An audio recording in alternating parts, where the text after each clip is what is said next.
Hello, everyone. Welcome to another episode of Firm Discussions. I'm joined by returning guest Tristan Waine of Hurdle Rate, and we're going to be talking today about DSW Capital.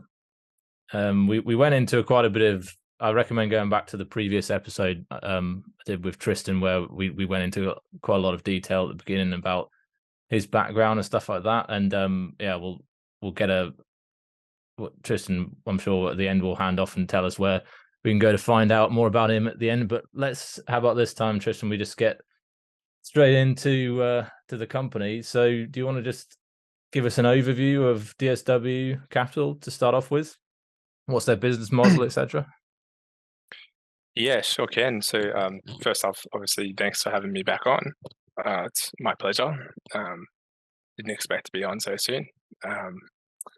So DSW Capital is it's a business founded in 2002 by, as the name implies, it's three people. All of their last names make up the name of the business. So James Dow, John Schofield, and Mark Watts. So the brand that they run underneath DSW Capital is called Dow, Schofield, Watts.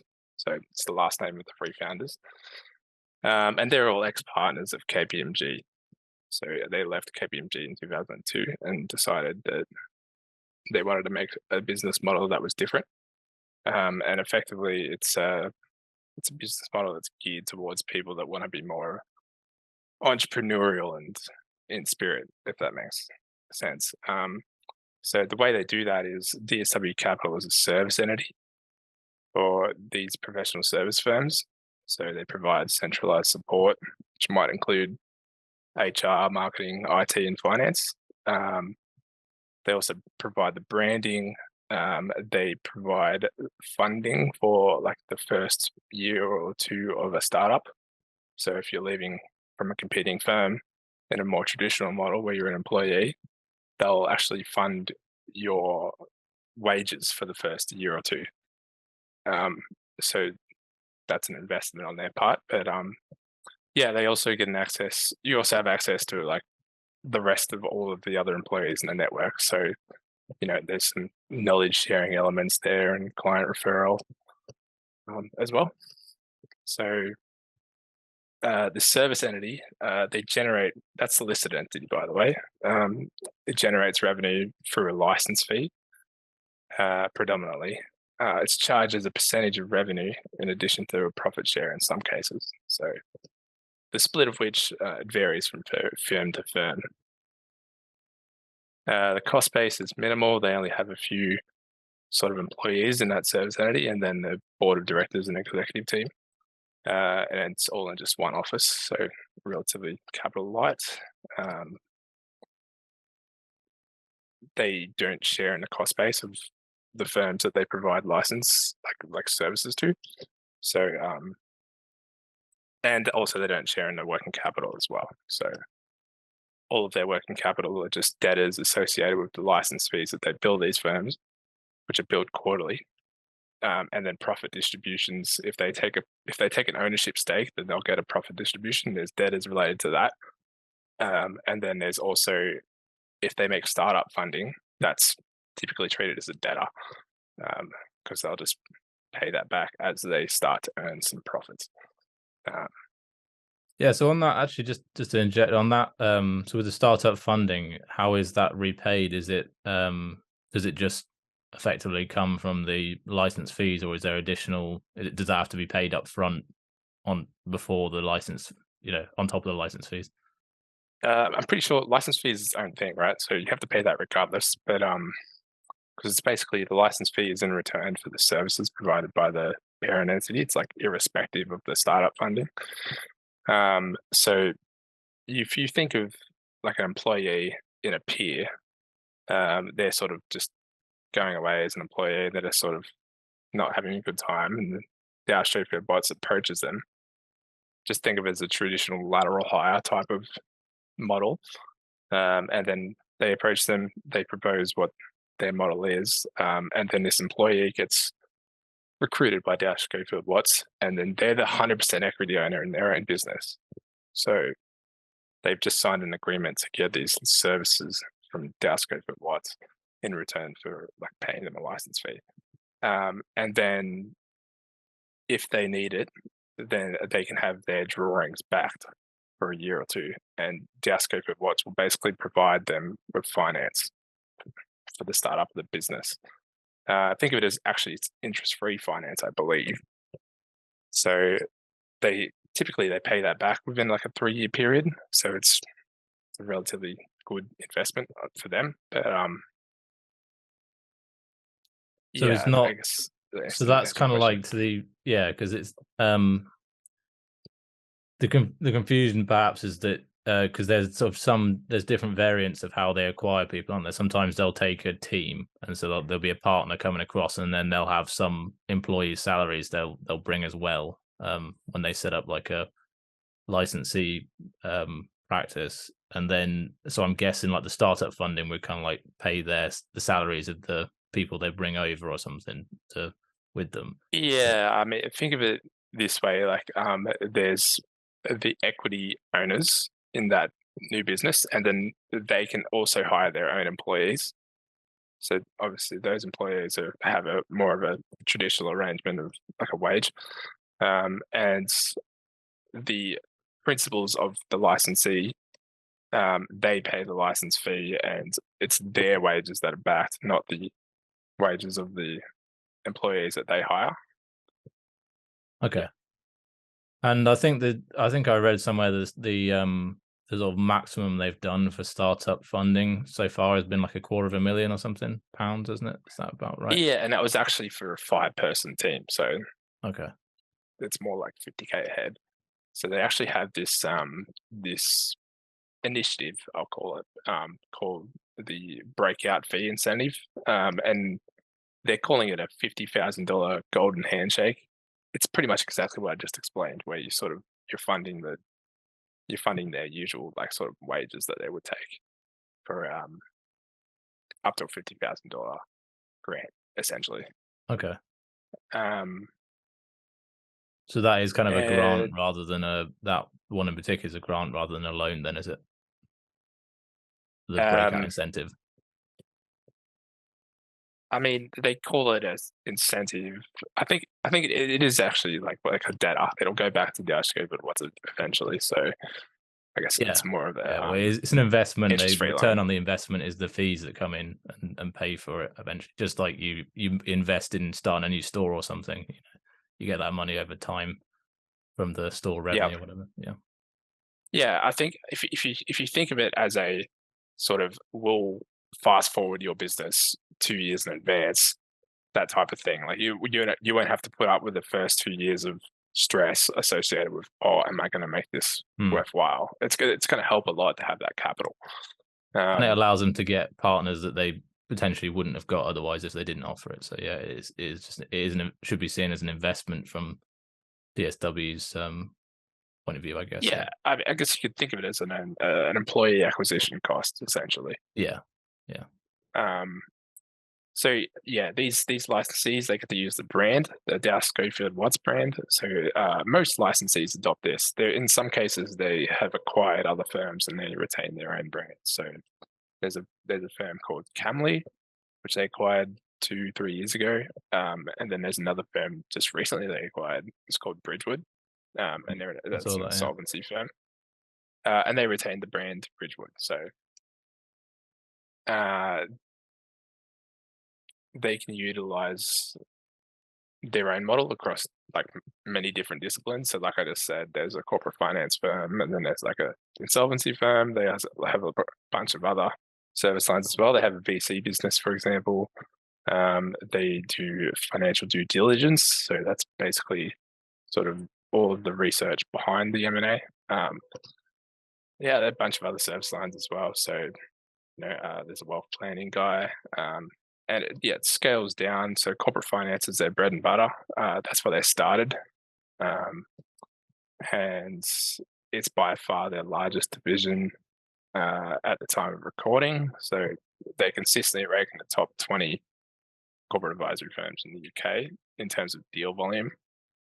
And you can sort of you can check like sort of the rankings and the deal volume periodically there's a report that's released by Experian. They're like a global data intelligence firm, Hmm. and they do a periodic M&A report, which is really good actually. So and then they're also in the top 50 accounting firms in the UK. So also pretty successful firms, and they've sort of taken market share pretty rapidly over the last, well, basically decade. Have some of their like recent acquisitions, like the Bridgewood one you mentioned, has that sort of shifted made it a bit more diversified? Would you say? Take it because it was before. It was looking back at the 2022 annual report. It was still very heavily concentrated on the M&A side of things. So these kind of Yeah, like that's an acquisitions that have happened post, since the March or the end of March this year, have they sort of helped to balance it out a bit more? Yeah, it definitely has. They're cognizant of the fact that investors like predictability, so they're definitely trying to diversify as of late. But also their core strength is in corporate finance. So you can think of where most employees going to come from. They're going to come to Dow Watts because Dow Watts is recognized for its corporate finance. So in terms of employment, most of their employees they're going to hire are going to be corporate finance, but they're definitely trying to diversify, like try and make more of a, uh, I guess, a more of a steady flow of revenue. If that makes sense. And like you said as well, So some of these ones they're acquiring are keeping their brand name. So if you're saying DSW Capital is more associated with the corporate finance, then some of these other brands, it might not necessarily uh, make sense for them to adopt it. It's better for them to keep their own brand if they're associated with something else. Yeah. yeah, and I think that's what they've done at Bridgewood, right? Because Bridgewood is its first firm in that local geography. And then Bridgewood also had a number of business development staff. So the business development staff would have a big long list of accounting firm contacts that they would call because it's an insolvency firm. Remember this. They call all of the accounting firms in the area and they like periodically try to pick up businesses which might be in distress, which may need to go through some sort of insolvency process. Um, so yeah, they kept those business development staff on, and I think what they're trying to do with those staff, for example, is just sort of basically do what they're usually doing, but then also sort of we have all these other service lines now. Do you need any of this? Um, Hmm. so yeah, So, I mean, the UK itself, economic and business environment is a bit subdued at the moment, and they've said themselves in the latest annual report, and I think things since then that some of the M&A activity has been slowing down, and this is obviously one of the incentives for them trying to diversify and so on. But are we starting to see an impact on it slowing the growth of the business in terms of acquiring getting new licensees on board, new partners, fee earners, and so on? I think I saw. I mean, obviously, this recent Bridgewood acquisitions bumped them up again, but I think there was a bit of a period where they actually lost a few fee earners, wasn't there, in the months before that, yeah. before So it came back up again? uh, we'll just double back. As I mentioned, it's corporate finance is the bread and butter. So the productivity of most of their fee earners is correlated with the number of transactions that they put through. Um, so the business itself, they view growth coming from 5 different avenues. So we already spoke about breakouts, which is like the multiple people in a team coming across. But then there's also geographical expansion. You can think of like the Bridgewood acquisition as multiple. It hits multiple parts of these growth avenues. So there's geographical expansion. If they say they open up a new office, maybe it's a greenfield, maybe it's an acquisition. They can cross sell their existing services to new people in the area. Service lines, maybe it's a new service line. It's also pretty straightforward. New service lines, they diversify revenue, but they're also beneficial to cross sell. So maybe the revenue synergies are particularly material. So it depends. I guess it really depends on how much the existing network views how much they're lacking in a particular service line when that service line comes on. So I know, for instance, they're like extremely underrepresented in tax. So as soon as they get a tax firm on, then there might be some pretty nice like revenue synergies. Just not something you'd expect, but just they don't have one already. So Mm. yeah, it seems like they're really thirsty for that type of thing. And then the existing licensees can hire their own employees. So they refer to that as organic growth, which it's definitely the case because they don't need to buy those employees. It's sort of paid for by those firms. And then lastly, an acquisition of license fees. So it's where they make a capital payment for a firm. And it's not an acquisition in a traditional sense. Like there's no change in ownership. Typically, there might be a small part where it's maybe it's an associate or just a smaller stake. And that capital payment is actually an intangible asset. So in some cases, it's actually tax deductible as well. So more structurally appealing than a merger. Mm. And I guess more recently in the current year, they're pushing on with the hiring of new fee owners. So they've actually increased the cost base of the service entity. And they've got increased support, multiple staff and marketing and recruitment, and they've also engaged a recruitment consultant. And they say, in their words, they say it's they're doing an exercise in market mapping where they're just sort of searching, like getting a full list of all these employees, and then just sort of reaching out to them by email, call them up on the phone, that type of thing, just sort of generate leads for Okay. them to go on. Obviously with the hope of more recruitment. So Yeah. would you say that the where we did see a bit of a dip and stuff like that in the fee earners, was that more or a slowdown, was that more some of the actual existing licensees tightening their belts a bit and maybe having to cut back because they didn't have quite as much deal flow or something?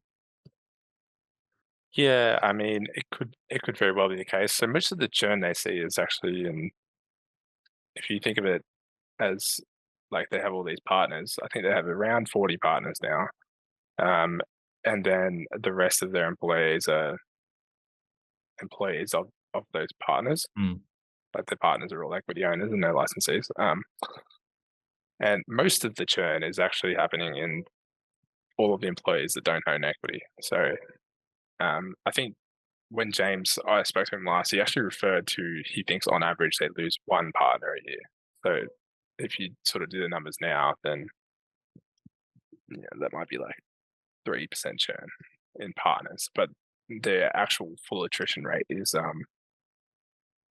well, this year it was particularly good. Like financial year 2023, it was like 8%, but the year prior it was 16%. So most of their churn is coming from non-partner employees. And then that can come from various sort of. It's usually in juniors. Juniors, they typically sort of. It feels like you get underpaid as a junior. Like I know because I've been through that, and I went through multiple different jobs as I was sort of a junior. Because typically the pay rises are more appealing. And you haven't got the incentives of equity or anything like that to keep you Mm, there. The barriers for moving, there's not really much friction, is there?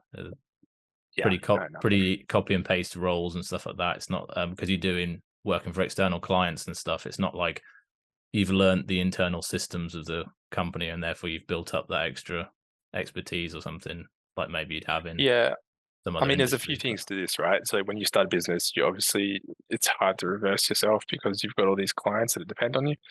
And then if you're a partner, you've also got your own employees. So you have to fire your employees. You have to get rid of all your clients. You have to wind up your business, Mm. settle all your debts. There's so much friction to this, like stopping the business as opposed to just putting in your notice.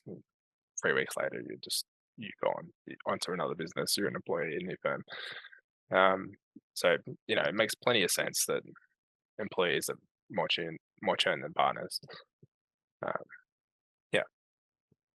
So maybe on more moving on to growth more generally. So can you sort of talk a little bit about maybe their historic levels of growth in terms of how many fee earners they've been able to bring on and stuff like that, as sort of percentage of growth in that? And I mean, how long do you think? What kind of a runway have they got with this?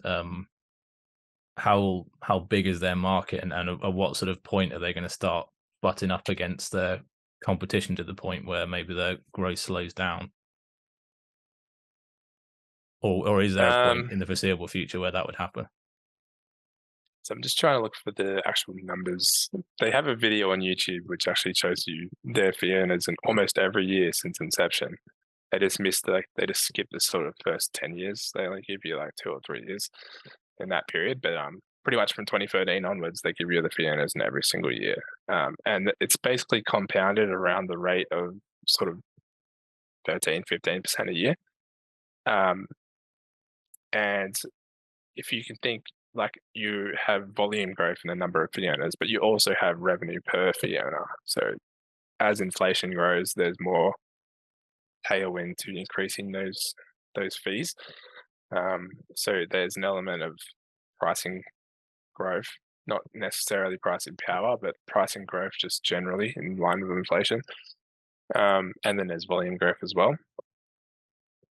And then sort of that's the primary method of their growth. So, and then there's also they started the licensing model in, I believe it was 2011. And then when they first started, the license fees were only sort of 10% of revenue. And they've actually increased. So new partners that come on now, they pay up to 22% of revenue. So there's the sort of average license fee is slowly edged up over time as well. So Do they give much that's a sort good of driver of their reason? growth. Is that so? Do they give much reason for that? Are they sort of expanded their service offering to Yeah, sort of match so that? that's a great question because just prior to the IPO, they give out a prospectus, and in the prospectus, they have the number of employees at the service entity, and they only had one employee in like 2017 or something. So now they've Right. got maybe I think it might be 15 or 20 now. So it's really sort of expanded the support they're giving.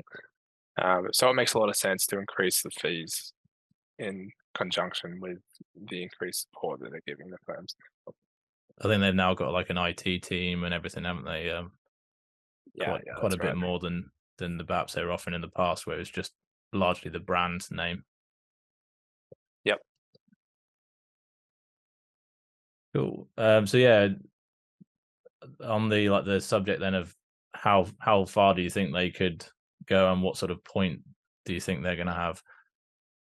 They're going to start Um, bumping into competition and it's slowing down their growth a bit or something.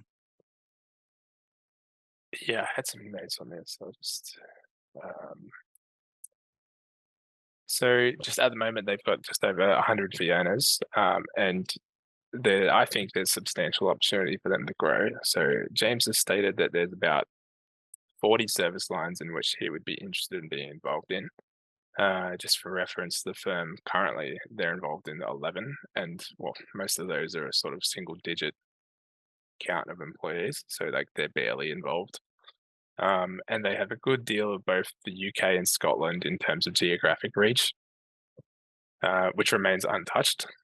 So they also have a global M&A network called Pandia, and it's sort of this global. It's exactly what I said. It's like a network of firms which they don't necessarily get license fees from, but it's a network of firms that they like correspond with for inbound M&A and outbound M&A, that type of thing. Mm. Um, and that could very well result in some form of international expansion in the future as well. Um, so yeah, this combined with the turbulence that you see in the Big Four. So Big Four, they have pressures to restructure their consulting and audit divisions, and it's the reason for that being is when you do an audit, you need to be 100% independent. You can't sort of Mm. Yeah. you can't just say, oh, yeah, your financial accounts okay, but then you're actually preparing the financial accounts as well. So like obviously they need to be okay for you to get to do those financial accounts again. Like if you give a bad audit opinion and you're preparing the financial accounts, uh, obviously sort of you want everything to be all dandy, all well and good. Yeah, so I think like the combination of that and then what I said before, I think it's compelling in terms of like TAM sense of view. But yeah, I guess sort of yeah. So yeah, there's quite a lot of scope because I mean the big four really are like dominant in certain verticals, I certainly should like add audit and stuff I like should that. add as Yeah. well that sort of the vast majority of their employees are ex Big Four. So 70% of their employees actually came from Big Four. And then the rest of them sort of mid-tier, like may as well be Big Four. It's pretty close. Mid-tier firms. Yeah. So yeah, because I remember them. I think in their annual report they were talking, and this is something I've seen. Like there was, I think PwC was supposed to be splitting off its non-audit business entirely, but I Yeah. don't think that ended up happening. But yeah, there's been kind of like is there some kind of deadline 2024? They're supposed to be So these they're all doing different things. So I just use the example of EY. So EY was actually supposed to wait, I'll go back. There's a business on the US stock exchange called Accenture. Mhm. And Accenture is actually it used to be part of what used to be known as Arthur Anderson, which previously, like globally, there was Big Five accounting firms. There was actually Big Right. Eight, but it's sort of consolidated down to Big Five, and now it's Big Four. And Arthur Anderson was the big fifth. And then effectively, it went through a bunch of audit failures. They spun off the consulting business under the New York Stock Exchange, and it's been there ever since. Accenture's a great business, by the way. So yeah, if you don't know that, take a look at it. But yeah, effectively, there's EY was going to do basically what Accenture did, and then there's been no shortage of audit failures. Like just you look at the news, they happen seem to happen every single week. So that's EY. Then Deloitte has actually doubled down on their existing model. They call it the multidisciplinary partnership model. So if you know anyone who works at the Big Four, they sort of when you get to a certain stage, you get a profit share. It's well, they call it partner, but it's like it's not just partner. It's like you you're not necessarily you're kind of an owner, but it's not. They have their own unique model where you actually get a profit share. So Okay. it's like partnerships underneath the whole umbrella. So I don't know, not sure exactly how it works, but yeah, basically when you think about this, when you get to a certain stage, you get profit share. Um, yeah, and I guess so. Those are their main competitors, but there's also they compete with other corporate finance businesses. So you can think of the biggest one in the UK being K3 Capital, and then there's also FRP Advisory. Those two, FRP is listed. K3 used to be listed, and then there's obviously many others as well. Like I said, they constantly rank in the top 20 corporate advisory firms. I think the last report there were actually 18, so there's plenty above them. Yeah, so I mean, just in terms of competition generally, it's extremely rare for a professional services firm to have any sort of legitimate moat. So I tend to just sort of Yeah. don't really focus on moat because it's you just go in with the assumption that it's not going to have a moat. But positively, like industry valuations and professional services are rock bottom, like all the time, because it's impossible to have a moat. So inorganic growth is common, very common. You just look at something like other listed firms like Gately and um, Knight Group. They're all sort of running their own sort of version of a roll-up model, and even DSW sort of it's completely different, but it's along the same vein, just a different way to go about it. So, but the businesses are all capital light, so like the only thing you have in your books is sort of debtors, and the amount of those debtors depends on how fast you sort of collect the cash when you send out an invoice. But we won't get into that, but effectively the DSW, they don't share in their firm's working capital. So their working capital, if you put it this way, think of like if the underlying firms, when they send out an invoice, it's B2C, but when DSW sends out license fee invoice, it's effectively B2B internally. Okay. So it's a lot closer relationship, a lot faster collecting cash, if that makes sense. So their lockup is typically like less than half of competitors because of this. Yeah, and so I mean, yeah, like you're saying, there's not really, I guess, it's a well-established industry. It's not like it's a new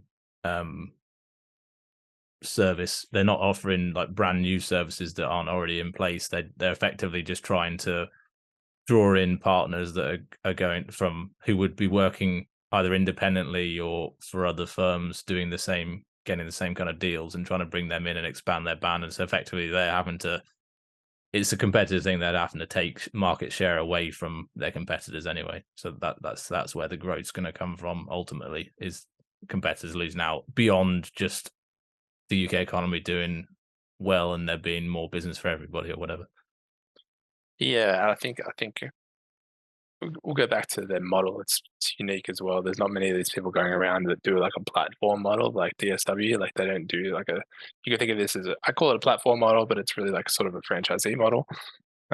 There's not many. There's not many like professional services firms doing that. And there's another listed firm called Keystone Law, which Mm. effectively has the same model. They charge a bit more, but they also offer a bit more. So net, it's kind of they have similar margins to DSW, but yeah. It sounds a little bit, I don't know a lot of the details about this business, but it sounds like it has some similarities to St. James's Place, if you've heard of that one as well. Like, Yeah, they're I more have on heard of it. the personal finance side of things, but yeah, so that they have a similar thing where they offer a brand and a support network infrastructure behind individual advisors for people. Yeah. Yeah, so it's the same here in Australia. We have so every financial advisor here. We're going off a bit of a tangent here, but the model is We did talk effectively about the this at same. Sequoia, didn't we?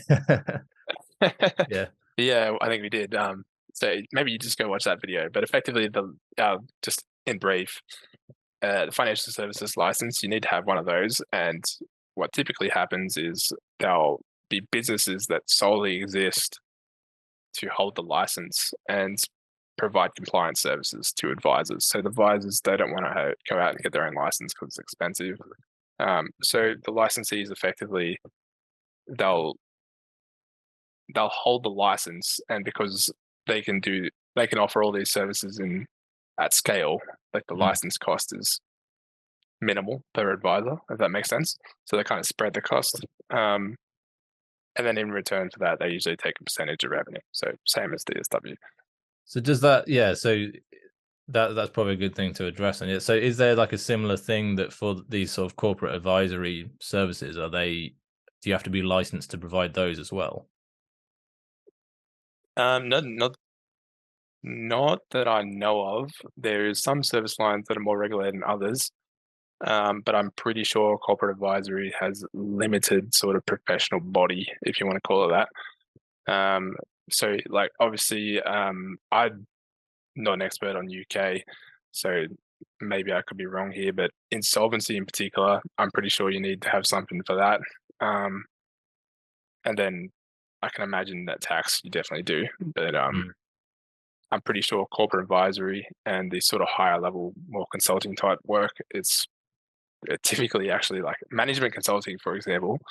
There is no public body at all, and they earn the most money. I don't understand, but yeah, it is what it is.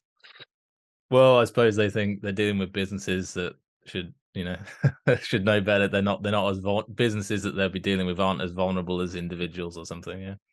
Yeah, I mean, you can look at there's another UK listed business called Elixir, and then they're sort of the same business as the likes of Accenture, the likes of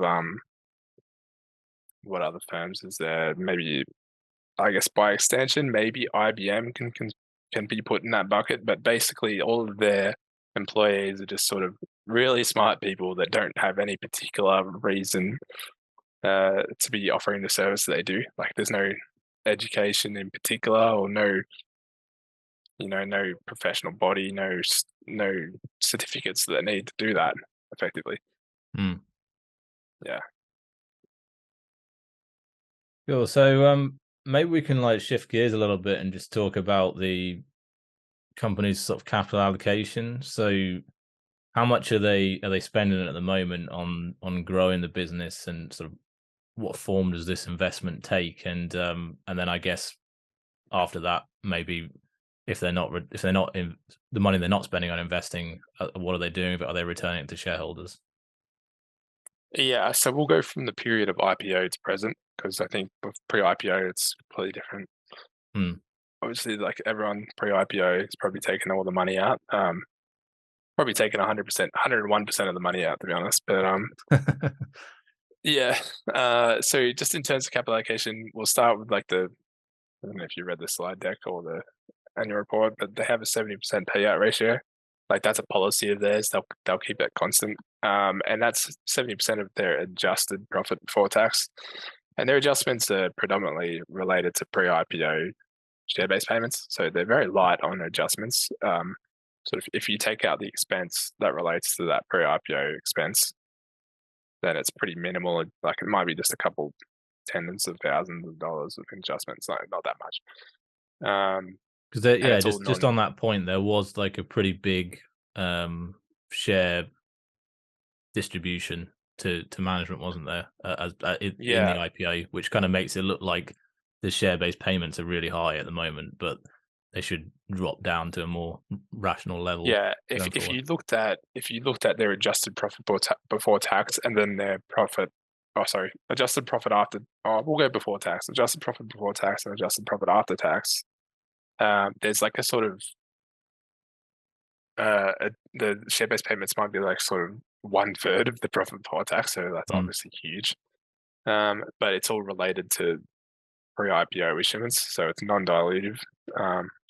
It's all they chose to expense it over several years instead of all at once. I think I would have preferred all at once, because then it sort of would have got it out of the Yeah. way. But yeah, that's actually scheduled to end next month. So financial year 24 might still have some in there, but once you hit financial year 25, you know, sort of statutory should be very, very close to adjusted figures. I know we're on a Because bit it'll of a just tangent be, here, but I think it sounds like a good time to. So, do you have any idea what the actual um, baseline level of sort of performance-based share issuance is going to be like after that? yeah, I was about to move on to that. So there's they call the PSP awards plan, and then that expense, if you take out the other expenses, it was only $70,000 in 2023. And I don't think, judge on the performance lately, it's been absolutely horrendous. But I don't think that they'll get too many awards from here, in at least the very short term. I don't think they'll get many awards, so the expense should be low. Um, Do they actually disclose what the thresholds and so on, and what the yeah, performance they do? or well, to some degree, they say it's total shareholder return in relation to a comparator group. Right. And then Okay. they give a couple companies, I think in one of the reports, I'm not sure if it's the 2023 annual report, they give a couple companies that, constitute this comparator group. So you could just think of the natural So, selections, like, that includes the share price, does it? Though the total shareholder return, well, yeah, because exactly. that's going to So be that's a pretty that's a questionable thing that's to why I said there do won't be for. too much. Yeah, because they can't really control that, can they? Oh, well, yeah, I mean, it's pretty standard, right? That's a pretty standard plan. Like in terms of their, this is a question a bit later on, but I'll just Mm, say in terms of their remuneration, I kind of just think it's fair. Like it's just okay. nothing special. They don't pay particularly too much or anything like that, but it's just like nothing exciting. Yeah. So we got a little bit off track there, but should we just go back to Go back to so capital what are they allocation. doing with the 30% that they're not distributing out to shareholders? Yeah. So as we discussed before, the 30%, they're sort of they're using it to acquire license fees, and then make out these breakout startup loans as well. So pretty much all just that. And then they don't really say anything about leverage, but they've used it in the past. So I would expect them, if they wanted to, they would use it again. So I guess they yeah. don't need to at the moment. They're still pretty flush with cash from the IPO, aren't they? Mm. Yeah. Yep. So they ended the year at around 4.6 million, but then they bought Bridgewood straight after they announced results, like on the same day. That was a couple of months after the end of the year. So Oh, how much did they spend on that, by the way? Yeah.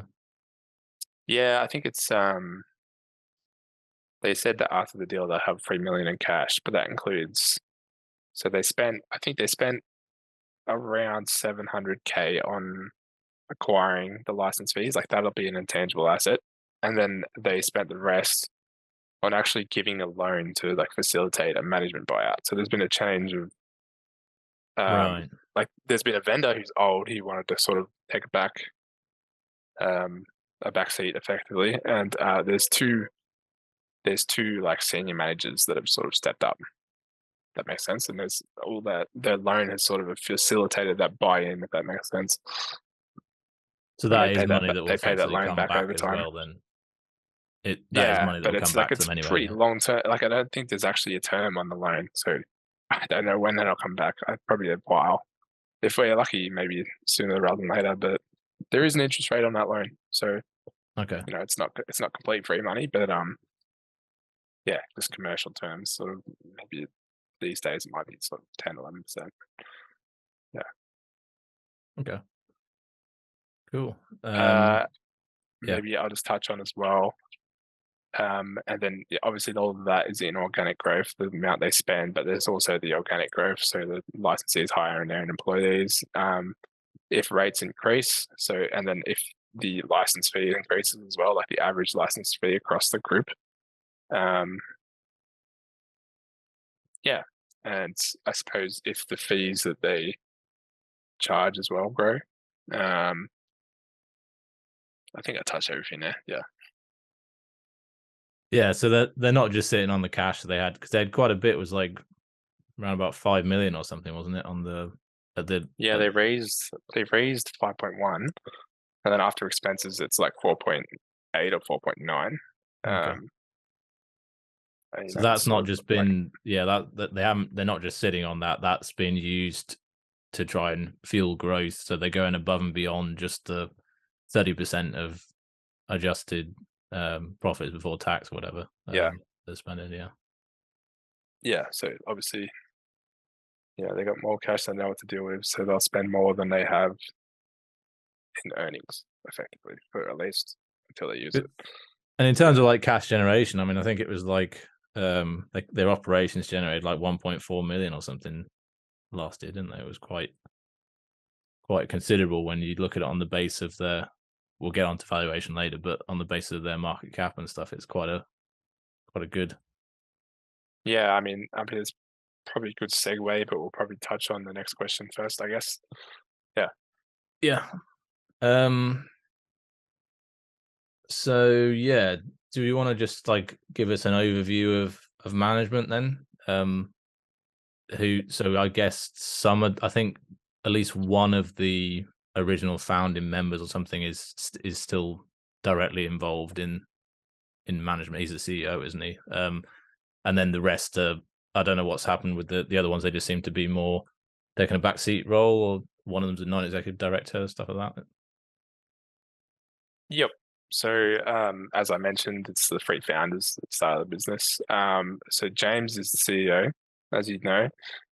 Mark is actually involved pretty heavily in the corporate advisory business. So if you think that DSW Capital is the service entity, they actually have a subsidiary called Dow Sheffield Watts Corporate Finance. And he works pretty heavily in that business, like conducting deals and whatnot. Oh, are they? And They're then all so. Other than this CEO, then of the capital, are the other two actually still actively working in the industry then, as yeah, licensed? so this is something that I wanted to definitely sort of get my head around. So James is obviously involved directly in front of investors like that service entity, but Mark is pretty heavily involved in that subsidiary, and then John is a non-executive director. But they're all three of them, I believe, are actually. So there's a business that DSW has a small stake in, but James himself has a larger stake, and these other directors have a stake as well, called PhD Industrial, and it's actually a holding company for SMBs, so small businesses, and it effectively makes investments in small and medium businesses, and they're all involved in that. But that's obviously just sort of an investing entity. Um, and yeah, so that's three founders. There's also Nicole, so Nicole Burstow. Sorry if I mispronounced that. I think that's the way to pronounce it. But she's been CFO since before the listing. She helped do the listing because she actually worked at, I believe it was PwC, and she actually worked in IPOs. So I assume, yeah, they sort of put her onto that as soon as she came in. And then she helped list the business, and now she's CFO and just recently appointed deputy CEO. So I'm pretty sure, based on what James has told me himself, there's a sort of maybe short to medium term succession there for her to succeed James, as they're getting on in age. So And presumably if you're saying they've got this other entity they're involved with, maybe he's got other projects he'll shift onto as the business grows. Then and you can't. It requires more time for a CEO to yeah, be. I mean, yeah, partly that, and then partly that he's in his 60s and he maybe just wants to start, doing a little bit more leisure. But I guess, but obviously that sounds bad, but in terms of ownership, if you just count those four people mentioned, you get to 40% of the company, basically. So just those four people alone, they own 40%. And Nicole owns not much, like next to nothing, maybe 1%. So it's all James, Mark, and John. So if you include the insiders, that extends onto their family and maybe some particular licensees, people involved in their subsidiaries. It's owned just shy of 80% of the company is owned by insiders. Wow. Okay. So there's only just a little over So 20% of the shares minority that shareholders have actually got no trade. sway then, really. So you look at 11%. No, you look at I think today it's $11 million market cap, but maybe just a couple billion of those are actually trading. So liquidity is extremely low. Um, yeah, Yeah. Well, that can be a good thing. If from an investment point of view, if you can get yeah, and LPs then into it. going back to like before on the actual pay, you can see why I think it's fair because it's like it's hardly relevant. Like if they just pay themselves the token, like just a market wage, Mm. and the incentives, like the incentives are there, but they hardly matter. Like they only really matter for Nicole, who only owns like 1% or maybe even less than 1%. So obviously she Yeah. needs to be incentivized, and it's a fairly rudimentary policy. But I think that's literally what James told me. He said they're only really there to incentivize the people that don't have ownership. Um, yeah, Yeah. So I mean, it would almost be better just for them to. I mean, if he didn't take any salary at all, or a very minimal one, and just was getting his earnings from the dividends, because at least anything that's dividends related is everyone benefits, even the 11% minority shareholders or whatever, or external yeah, that's shareholder. right. I mean, he still takes a salary. He still takes like $250,000 or something. Um, yeah, Yeah. Okay. Um. Yeah. So maybe now would be a good time to shift on to valuation. So how are you valuing the company, and what do you see as the upside? I know you have a pretty high hurdle rate for your investment. So how is this company getting above that? Was it 26%, 26.5%? Yeah, yeah. 25. I Okay. like the number. A bit better than 26. 26 just doesn't feel right to me as an accountant. Just to preface as well, the group is reporting results this month. Don't know what date. They just say November in their calendar. So by Is the that going to time be their you half-year listen to results this then? recording, they may have already released it. So Is that for just the like first 6 Sequoia, months just of? like just like Sequoia, we're recording just before results come out. But Is that the so it half may year? look Is that like the interim results, the first half? the interim results. Yeah, Yeah. that's right. Yeah. So just preface that with that. I recognise here that the group is also highly correlated to the M&A deal volume in the UK. So you can't reasonably expect to have a high degree of confidence. So you're not just going to do some perfect model and it's going to work out. Highly accurate model. So it's a little harder to sort of get a conviction, I suppose. That's the main risk, I guess. Suppose it could really go anywhere, but we can work with what we have, um, and focus on what's more controllable. So obviously, the recruitment is very important to the company. Yeah, and they're primarily focused on expanding their fee owners in the group. So, and then what will vary is the revenue per fee owner, as like there's wild swings in productivity as evidenced by like M&A deal volumes. So when there's less deals going on, there's less for people to do in the group. So, maybe they're going out for lunch for 2 hours instead of 1 hour.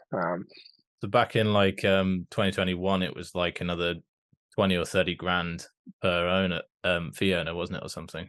It was quite a big jump back when the market was really Mm. booming.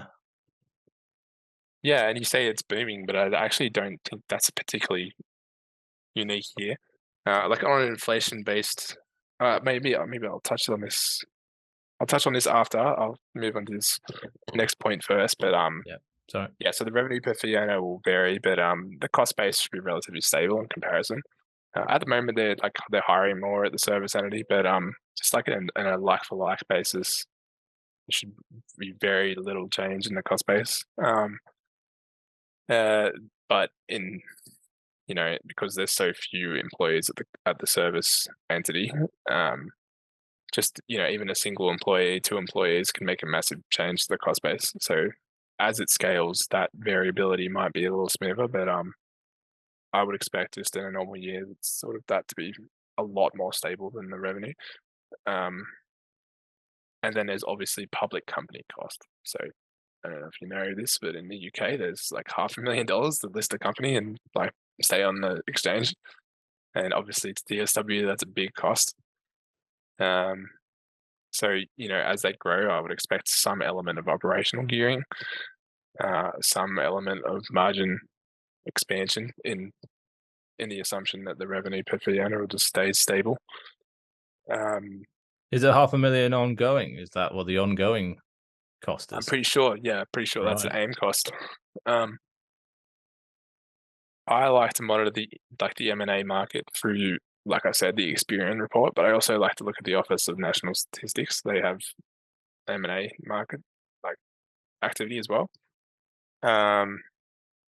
In the most recent report from Experian, the DSW ranking fell to the lowest it's seen in the last 3 years, and then the industry overall has, in the last half year alone, saw the lowest deal volumes it's seen in the last decade.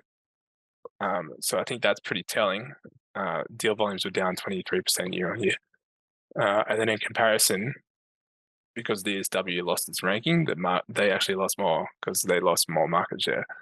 And they saw their volumes down just shy of 50%. So pretty brutal half for DSW, but we're missing deal values, so I only sort of get half the story. But if I move on to the specifics, sort of they generated 193K per fee owner in 2023. But I like to look at the history of their revenue per fee owner. Then what I did was I adjusted each one of those years by the inflation rate. And their 15-year average, if you adjusted for inflation, is 220K. So it's actually what they did in 2022. That's the average. Okay. So ordinarily, you would actually expect them to do that. And then what they like 220K, but then they only take a portion of that as a license fee. So in 2023, that was 16.5%. It works out to DSW license fees per fee owner of 32K. And then the expenses were 20K. And then the profit after tax was 12K per fee owner. So there's about a 20K cost, and that should be relatively stable, unless they sort of front run costs and sort of go pretty hard on expanding. If they return to the average, like that 221K, in 2023, they would have done an additional 350K in profit after tax. But I'm expecting, because I've been monitoring the statistics from both Experian and the Office of National Statistics, I'm expecting pretty brutal first half, maybe even a loss. So, and then there's also, and that's because deal volumes remain weak, but then there's also been further investment in the service entity, like more hiring. So I'm expecting a pretty brutal crunch between like expenses coming up and revenue coming down. So there may even be a loss there. It's my hope that sort of they do that, and then I get a pretty compelling sort of cyclical trough, if that makes sense. Yeah, but I mean, if you look at it on a 2023 basis, they earned, so in 2023 it was a really, really strange year, because they did, in the first half, they did really, really strong half, like super strong. And then the UK had a budget, like a mini budget, where they changed the capital gains tax. And like, because they did that, they had a really strong half, because people were front running the change in the tax. And then in the second half, it was absolutely terrible. And then it's pretty much continued on this half. So I kind of think that it's a bit of a weird time in sort of selling and buying businesses at the moment in the UK. But yeah, I kind of view this half in particular, I view it as sort of a, a bit of a disaster, but I'm kind of hoping that creates a bit of an opportunity. So yeah, it might be the most opportune time after the results come out or something to get them on the cheap. yeah, and if I give you some numbers, if I give you some numbers now, so they did $1.1 million in adjusted profit after tax, and that's sort of not including the growth shares, the pre-IPO stuff. So that stuff will roll off. I'm kind of pretty confident on that. But $1.1 million in profit after tax. The current market cap is 11, and then they have, as of the end of 2023, they had 4.6 million, and then they acquired Bridgewood. But none of Bridgewood's earnings were in 2023, so we can look at 4.6. So that works out to $6.4 million in enterprise value. They're $1.1 million in profit, minimal interest. So that is basically sort of operating profit.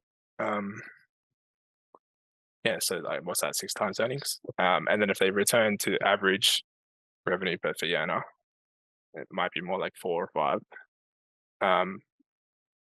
But you kind of have to, I'm kind of really hopeful that they really get destroyed on this half yearly result. So, maybe it'll go down even further. So it's kind of how I'm looking at it. Like, I'm not modeling it out or anything. Like I did a model in my deep dive that I did when I initially bought it in 2022. And then, that model kind of went to shit when I when I hit 2023, because of that change in the budget, and they even blew out my bear assumptions. So yeah, I guess it's one of those things that it's got the prospect of going down further in the next year or two, but looking out 5 years or something, it would have been fairly immaterial whether you bought it last year or I like to think that there's a pretty nice bottom in terms of like the cash that they actually have, like the leftover cash from I think they have 25 cents. No, maybe 13 cents a share in cash. If you look at it on like after the Bridgewood deal basis, might be like sort of 12, 13 cents. So that's like 25% of the market cap.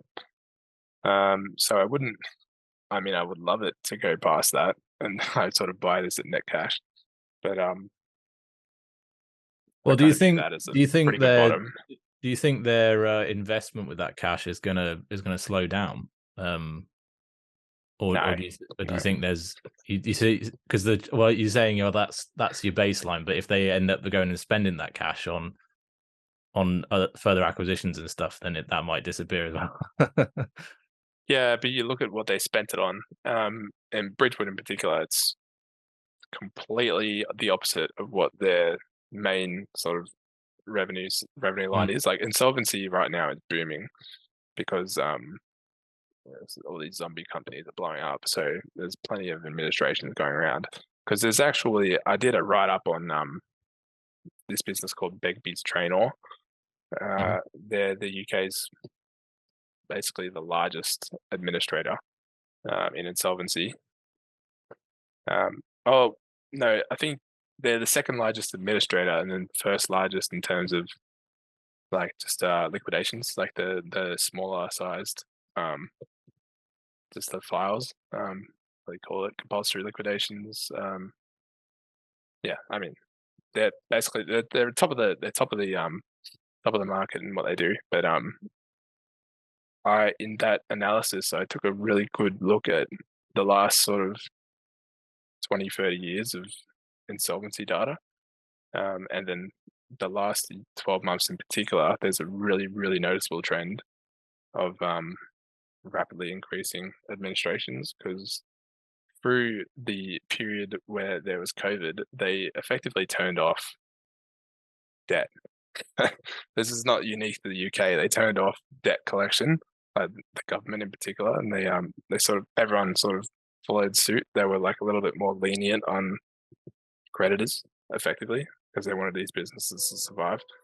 Obviously, there's sort of government funding, various support schemes that sort of kept businesses which probably shouldn't be, but are now feeling the pain because all of that excess is gone. They can't back to business as usual, and their business was terrible. So they Well, have to if file for administration. I think I think I heard a podcast some of that talking about Obi Trainer, and I think reading some results or something. But yeah, I think investors jumped the gun a little bit on that one, didn't they? When they saw the insolvencies haven't really kicked in fully yet. I mean, Begbie Trainer's business hasn't ramped up as much as investors were Yeah. expecting. So that's still in the next maybe 12 months or something that we'll start to see So that flow there's a through.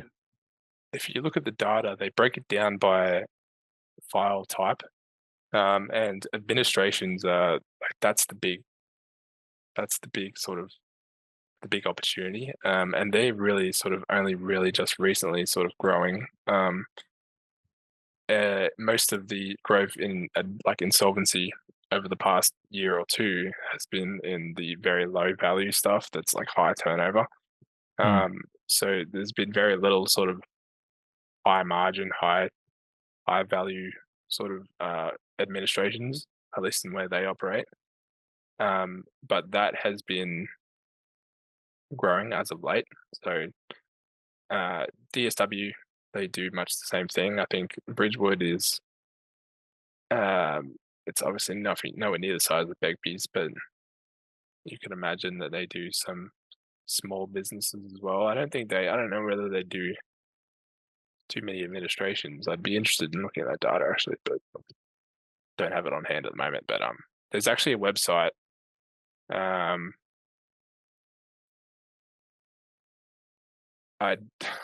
the name escapes me at the moment, but there's a website where you can actually look at live insolvency data. So you can see all of the filings, like the regulatory filings that all of the Oh wow. companies that need to do insolvency. It might be the insolvency service,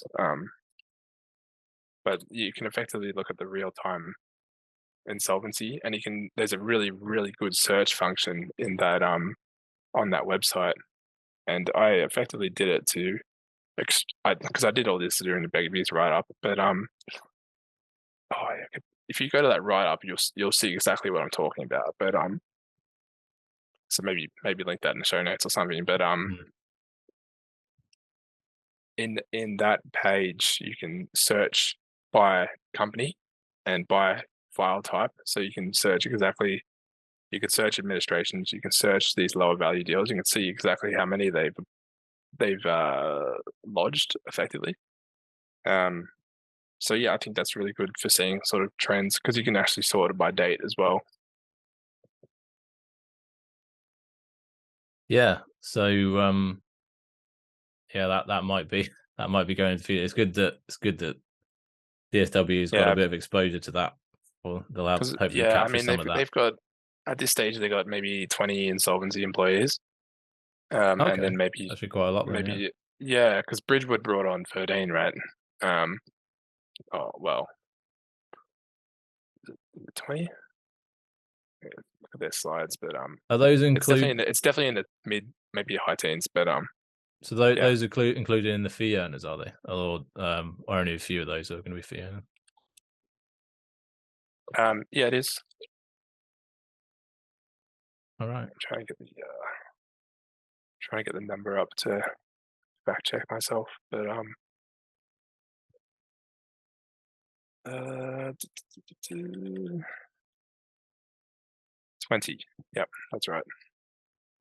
So they have 20 in business recovery, insolvency, and then 37 in corporate finance, 18 in financial due diligence, and then that's pretty much the end of like everything else is below 10. So yeah, Cool. So yeah, they are positioning themselves quite well to capture some of that, and like you say, anti-cyclical business. yeah. So what's interesting here is what matters is also the license fee that they charge these divisions. So I'm pretty sure the corporate finance business is pretty low license fee actually. I think it might be around 10%. So if you can imagine revenue cyclicality, it's not necessarily going to be dependent on how many fee earners as it is how much license fee you're charging for the revenue that they're bringing in. So Interesting. if Yeah. you can imagine, if you think that you've got 20 business recovery employees and then you've got 40 corporate finance, if you charge a 10% license fee to the corporate finance and then a 20% to the insolvency, maybe that's pretty much the same. Like even though there's more employees. And is that just But because a lot of the corporate finance ones came pre-IPO, so they had a lower yeah, fees than when they brought them on? so that business, that corporate finance business, is like it's the longest running part of the business. So if you remember what I said back when they started it, they were charging like a lower license fee.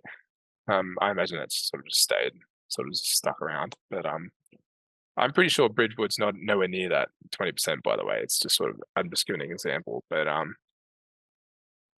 yeah, that matters as well.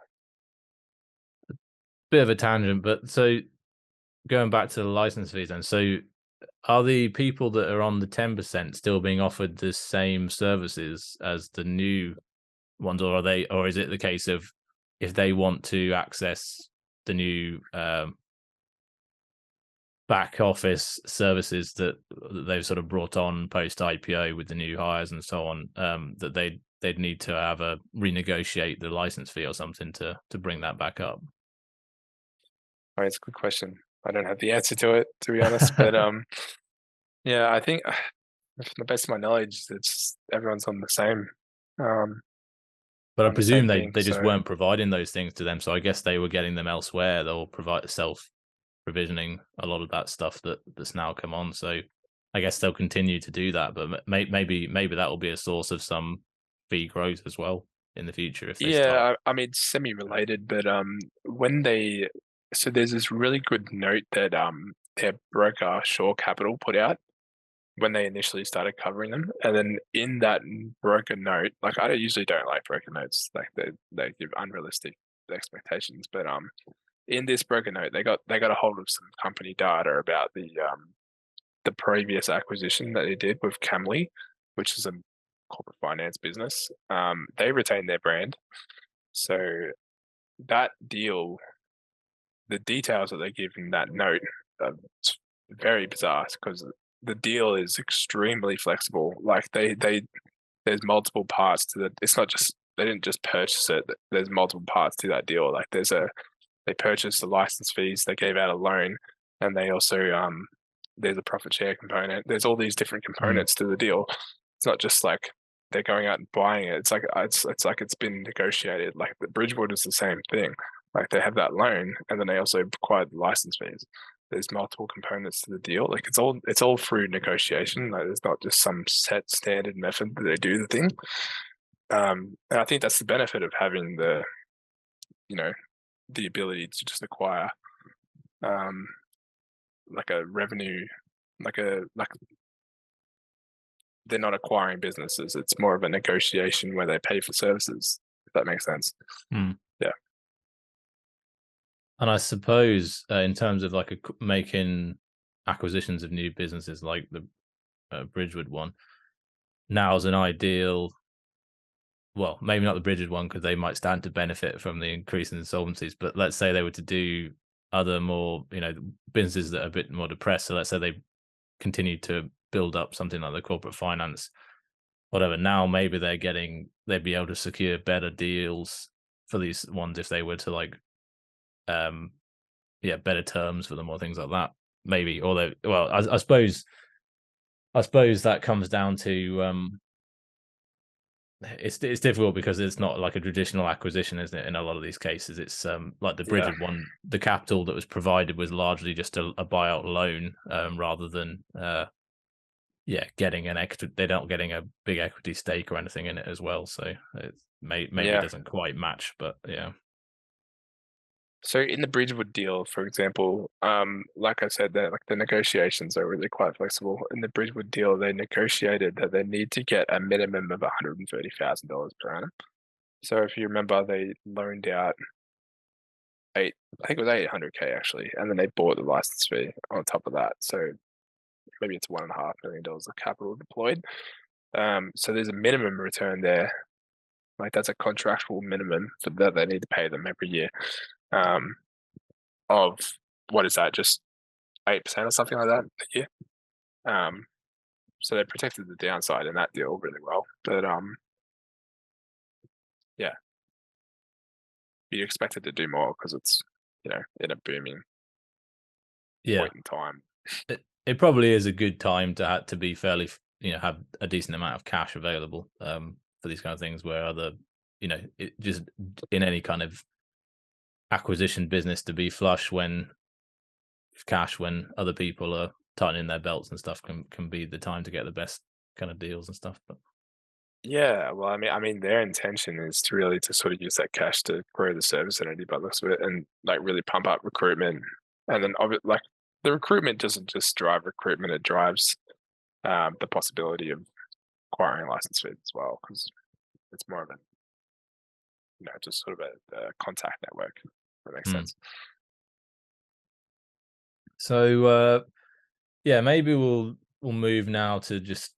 I mean, we've kind of talked a bit about the risk, but what do you see as the kind of investment thesis breaking risks here? I mean, what could happen in the next year or two that would just make you reevaluate it? So, I mean, I guess we've talked about, there's potentials for the share price to go down, but that might be a buying opportunity. But is there anything that could happen that would actually make you think, actually, I need to get out?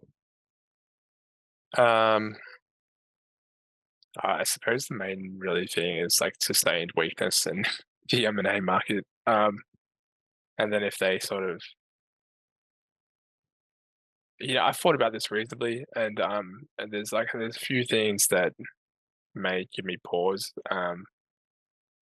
I've spoken to others, and they say that sort of I'm not really one to really care about founder-led businesses or anything like the sort, but in this case, it's sort of if James was to leave, I don't really view that as a particular problem because there's such widespread ownership within like just everyone within the business, Mm, widespread ownership. So I don't really care about any one particular person, but because I like Nicole, she's pretty good. I've spoken to her before. Don't have a problem with her.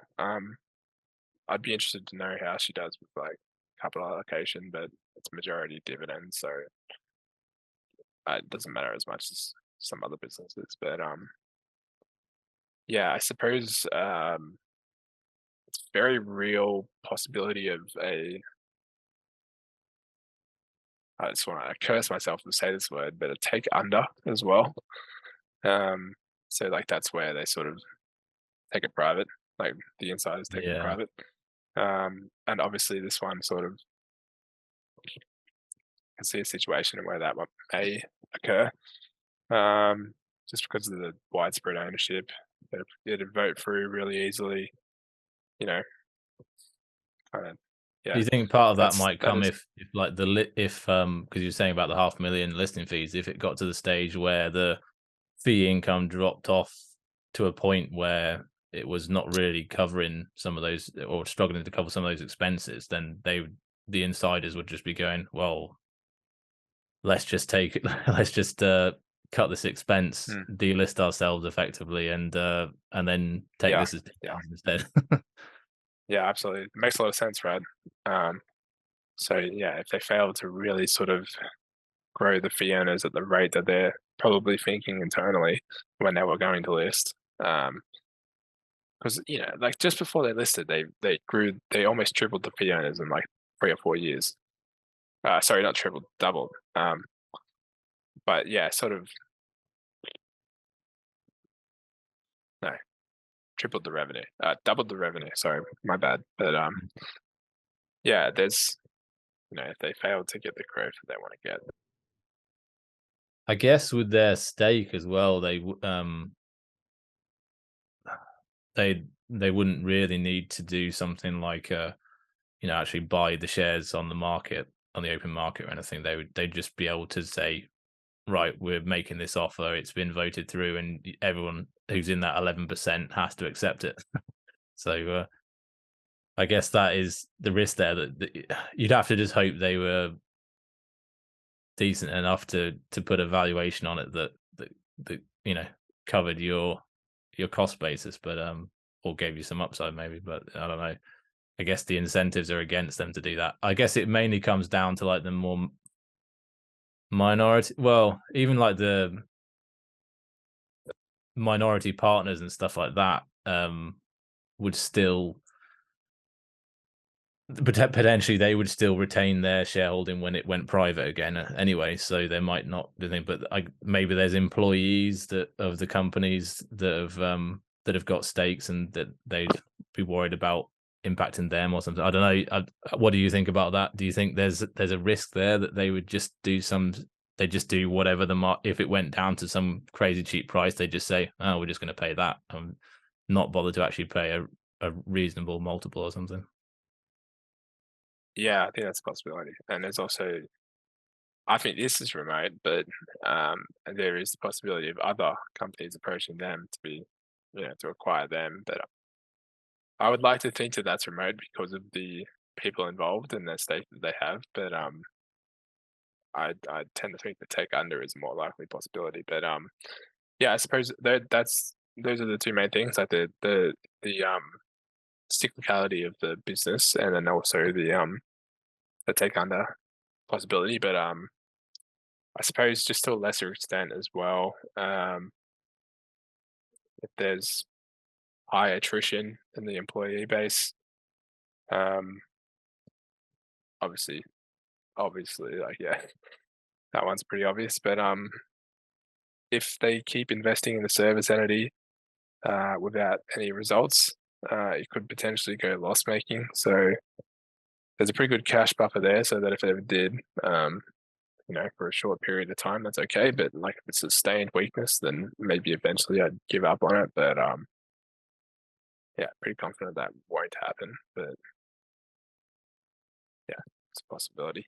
So yeah, I guess a lot of it really, I mean, the risk of the take under whatever increases as the if they're not able to, diversify a bit and keep the head above the water with the um general market downturn in M&A and what have you.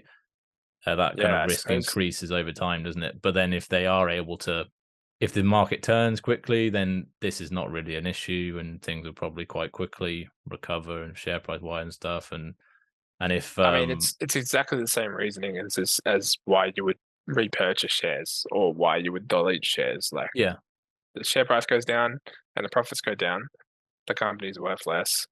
If it's temporary, we can buy it cheaper. But yeah, you know what I mean? Like if you're going to buy back shares, you have a long-term optimistic view, but a short-term pessimistic view. So maybe you want to buy it for the long-term optimism.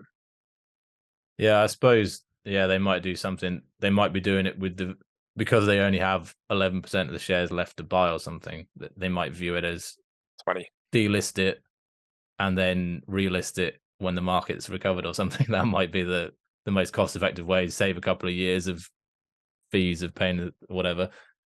And then Could be. I mean, they listed it at around $1. I think it might even be a little bit more than $1, but almost half that now. So, and well, it's a bigger one business. pound. So give the UK so currency. 100 pence. Yeah. See, and it did actually go up above that, didn't it? Because it's about 70% down or something from its high. So it did actually go up after IPO for a bit, didn't it, as well? So Yeah, it went up to 100, and I think this is pretty funny because it's around about the time that I initially wrote my first roundup and put that out. It had an impact on the stock. So it went from like $1.10 or something to like $1.35, and then I was just proven wrong completely. So, yep. yeah. Well, yeah, so I mean I think we've well covered the downside. I mean, and I think a lot of the upside depends on it. I mean, it seems like they've got a good business model, and in the right environment, it certainly has the opportunity to really grow and become, give a really good return to investors. And it's already yielding what 7-8%, something like that. Something in Yeah, that on range. on last year's profits, yeah. Yeah, Um, obviously it depends. It might come. It's quite variable. mhm. But yeah, Because it's just a flat 70% of profit. So yeah. profit goes down, the dividend goes down, and profit goes up, the dividend goes up. Yeah. It is the right. I think that is the right way to do it, and I think, or Yeah, progressive dividend policy, disastrous. I yeah, mean, if there's a perfect example of this, so the business. Have you ever heard of the business Realty Corp or Realty Income? It's yeah, like a I think so. Yeah, dividend investment trust in the US. So they have a progressive dividend policy where the dividends compound, not the earnings. The dividends compound. So what yeah, they've done is they haven't been able to compound the earnings. So they've taken on a bunch of debt and issued a bunch of yeah. shares just to be able Disaster. to sort of pay these dividends. So Yeah, if you're gonna do yeah, something like that, you need to have it as like the dividend is like less than 50% of your like mid-cycle earnings or something. So then it's can be pretty well covered throughout this period, and then there's additional cash distributions on top of that. So that I think every business should really have a variable component, and if they are going to have mm. a fixed dividend, that it needs to be set at a low enough level that it's going to be Yeah, I think easily they just covered. need to have a progressive earnings growth policy, not a progressive dividend growth policy. Yeah. That'd be nice. Yeah. All right, Tristan. Anyway, I mean, I think that's everything I can think of here. All my questions and stuff. Is there anything else you think you want to mention to sort of summarize the company? yeah, I mean, it's a $11 million, £11 million company. It's listed on the AIM exchange, the worst exchange in the world. It's 80% owned by the founders, or by the insiders. You know, there's plenty of risk to, what's not to like. So yeah, That's a great one. So I think, yeah, should we just end by then? Do you want to tell listeners where they can go to find you? you can find me on Twitter at hurdle_rate. And I also have a Substack as well, just under the same name. You'll find my email on that Substack in some of my posts. And there's a link, I think, if I remember, at the top of your Twitter to that Substack and everything else, isn't there? So Yeah, that's right. I don't post links on Twitter anymore because they get throttled. But yeah, yeah, you it's can pretty find that pointless. link on my bio. Cool. Well, thanks a lot, Tristan, for coming on. It's definitely, for me personally, this is actually a company I'm considering as well. So it was great to pick your pick your brain on it. See how Great. I'll probably do some more digging myself and maybe get back to you at some point. But yeah, Yeah, I'd thank- be interested as thanks a a lot. resident of the UK. Thanks. Yeah, yeah, and I could probably attend the AGM and stuff. I think it was in Manchester, wasn't it? It's about an hour and a half train from me or something, so not too bad. A bit better than me. Yeah. A day and a half flight. Thanks. Uh, Thanks a lot. All right. Thanks everybody for listening. See you all next time.